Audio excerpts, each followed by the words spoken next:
안녕하세요. 2025년 9월 28일 운이 정다문교회 주일 예배 때 선포되었던 출애굽기 14장 말씀 바다를 마른 땅처럼 기억하시죠? 오늘 그날의 은혜와 감동을 다시 한번 되새겨보는 시간을 갖겠습니다. 들었던 말씀을 쭉 떠올리면서 지금 내 삶에는 어떻게 적용할 수 있을지 함께 깊이 생각해보면 좋겠습니다. 혹시 살면서 정말 사방이 꽉 막힌 것 같은 그런 기분 느껴보신 적 있으신가요? 앞으로 가자니 거대한 바다가 가로막고 뒤를 돌아보자니 무서운 적들이 쫓아오는 바로 이스라엘 백성들이 느꼈을 그 막막함으로 오늘 이야기의 문을 한번 열어볼까 합니다. 사실 이 이야기는 그냥 수천 년 전의 옛날 이야기가 아니잖아요. 바로 오늘 우리의 삶 속에서 하나님이 어떻게 구원을 이루어 가시는지를 보여주는 아주 생생한 청사진과도 같습니다. 자, 그럼 본격적으로 그 이야기 속으로 한번 들어가 볼까요? 그날 설교는 구원이라는 단어가 대체 뭘 의미하는가, 이걸 명확히 짚어주는 것에서부터 시작됐습니다. 우리가 경험하는 구원에는 사실 두 가지 종류가 있다고 하셨죠? 서로 달라 보이지만 아주 깊이 연결되어 있는 두 가지 구원이요. 자, 보시면요. 왼쪽은 현실적 구원이에요. 말 그대로 우리가 매일 부딪히는 문제들, 예를 들면 돈 문제, 건강 문제, 깨져버린 관계 같은 어려움에서 건져주시는 거죠. 이건 좀 일시적이고 상황적일 수 있어요. 반면에 오른쪽의 궁극적 구원은 차원이 다릅니다.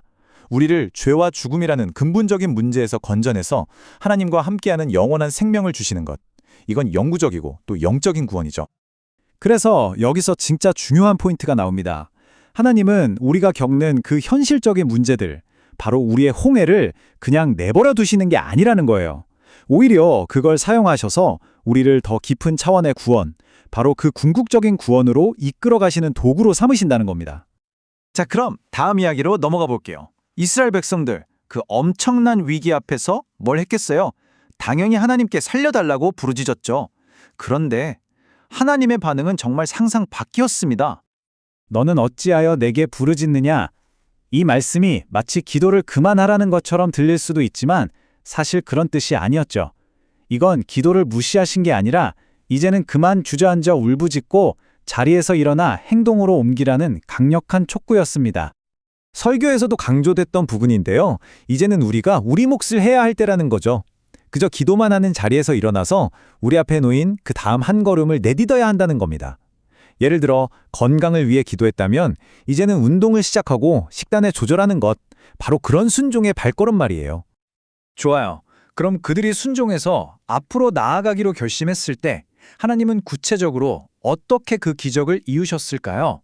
설교에서는 하나님께서 일하시는 아주 흥미로운 세 가지 방식을 보여주셨습니다. 이게 정말 멋진데요. 하나님은 이 모든 것을 다 사용하십니다. 첫째는 모세가 지팡이를 드는 것 같은 우리 인간의 작은 순종, 이걸 사용하시고요. 둘째는 밤새 불었던 그 강한 동풍처럼 자연의 힘을 사용하십니다. 그리고 마지막으로는 도저히 설명할 수 없는 기적, 그러니까 물이 좌우의 벽이 되는 초자연적인 능력까지 보여주시죠. 이 세 가지가 어우러져서 하나님의 구원이 완성되는 겁니다. 그런데 말이죠. 하나님이 이스라엘을 위해 길을 만드시는 그 순간에 또 다른 한편에서는 아주 중요한 일이 벌어지고 있었습니다. 바로 그들의 적, 애굽 군대가 가장 강력하게 믿고 있던 최첨단 무기, 병거를 무너뜨리고 계셨던 거죠. 설교에서는 이걸 병거의 원리라고 표현했습니다. 이게 뭐냐면 우리가 하나님보다 더 굳게 믿고 의지하는 것들 있잖아요. 나의 경험, 나의 능력, 나의 재산. 바로 그런 나만의 병거들을 하나님께서 때로는 무너뜨리신다는 거예요. 왜냐고요? 바로 하나님만이 우리의 유일한 힘이고 구원이심을 깨닫게 하시려고 말이죠. 그날 설교에서 나눴던 배우 공영진 씨의 간증이 바로 이 병거의 원리를 아주 잘 보여줬습니다. 늘 건강하고 자신감 넘쳤던 그가 자신의 병거였죠. 그러던 어느 날 갑자기 찾아온 공황발작 앞에서 그 단단했던 자신감이 산산조각 났을 때 그는 생전 처음으로 하나님 살려주세요 라고 부르짖게 되었다고 합니다. 그의 병거가 부서지는 순간 진짜 구원자를 만나게 된 거죠. 이 이야기는 우리 자신을 돌아보게 합니다. 여러분이 굳게 믿고 의지하는 병거는 무엇인가요? 혹시 내가 쌓아온 경험인가요? 아니면 내 지식? 내 건강? 그것도 아니면 내가 가진 능력? 우리가 진짜 힘의 원천이라고 착각하고 있는 그것은 아닐까요? 자, 이 모든 이야기는 결국 하나의 놀라운 결론, 이 사건 전체를 꿰뚫는 핵심 메시지로 이어집니다. 하나님께서 이 엄청난 기적을 통해 우리에게 정말로 보여주고 싶으셨던 것은 과연 무엇이었을까요? 바로 이 한 문장입니다. 은혜가 믿음보다 먼저다. 이것이야말로 홍해 앞에서 선포된 복음의 심장이라고 할 수 있습니다. 우리의 구원이 어디에서부터 시작되는지를 명확하게 보여주는 선언이죠. 이게 정말 중요합니다, 여러분.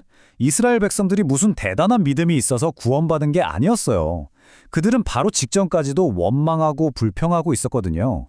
그런데 하나님은 그들의 상태와 상관없이 먼저 그 압도적인 구원의 은혜를 부어주셨습니다. 그리고 바로 그 은혜를 경험하고 나서야 그들에게 믿음이라는 것이 생겨난 거죠. 그래서 이게 바로 최종 결론입니다. 우리의 구원은 그게 오늘 하루의 작은 문제이든 영원한 생명의 문제이든 결국 우리의 노력이나 능력에 달려있지 않다는 것.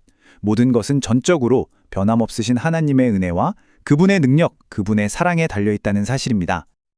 자, 이제 이 놀라운 진리가 우리 각자의 삶으로 들어올 차례입니다. 이 사실을 우리가 정말 믿는다면 이번 한 주 여러분 각자의 홍해 앞에서 내디딜 수 있는 그 작지만 순종적인 한 걸음은 무엇이 될 수 있을까요? 오늘 우리가 나눈 이 홍해의 기적은 사실 이제 막 시작된 거대한 구원 이야기의 한 부분일 뿐입니다. 앞으로도 계속될 우리 교회의 출애굽기 강해의 말씀을 통해서 이 놀라운 하나님의 구원 이야기를 함께 발견하고 경험해 나가는 우리 모두가 되기를 간절히 소망합니다.